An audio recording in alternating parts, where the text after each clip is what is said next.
This has become one of my most reached for accessories in the shop. It's a simple piece of MDF and it has 150 grit or so sandpaper fixed to one face and one edge. It's simple, it's useful, and best of all, it's basically free. I had originally made one of these to accompany my L fence. It essentially acts as a bearing or a guide so I can cut odd shapes or tapers or patterns safely and easily at the table saw.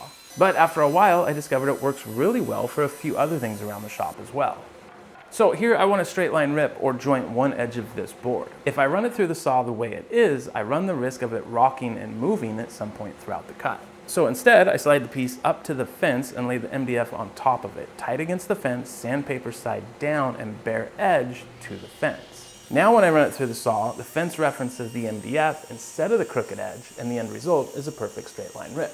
A similar concept also works for weird scrap sheet goods that I want to square up and use. Here I laid the MDF on one edge of this odd shaped piece of plywood and I run it through the saw. That gives me a straight edge to turn around and run against the fence like normal. Now that I have two straight and parallel edges, I can register a square against one of them, slide the MDF up to the square, and make my cut. The other end is now 90 degrees and ready to use. This will work for cutting certain tapers as well, which is actually how I got this piece of plywood out of square to begin with. The sandpaper edge of the MDF works great as a simple push block, and its length helps keep pieces flat to the table so there's less chatter throughout the cut. And you can make a much smaller version to use as the best thin rip jig you'll ever use. Now, I'm usually okay holding most materials by hand at the bandsaw, but in a situation where I feel like my hands are too close to the blade, the MDF works well as a push block when resawing. I've also found it comes in handy at the miter saw for holding down short pieces that would require my hands to be a little closer to the blade than I'm comfortable with.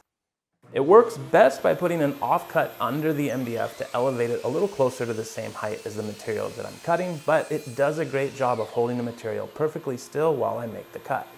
Speaking of the miter saw, to make the template for my silicone dust collection boot, I made a similar but smaller version of this and used it as a removable guide at the router table. After drawing out my design on the template material and cutting it roughly to shape with the bandsaw, I used the sandpaper side to help grip and guide the material through the cut, repositioning it with each cut that I needed to make.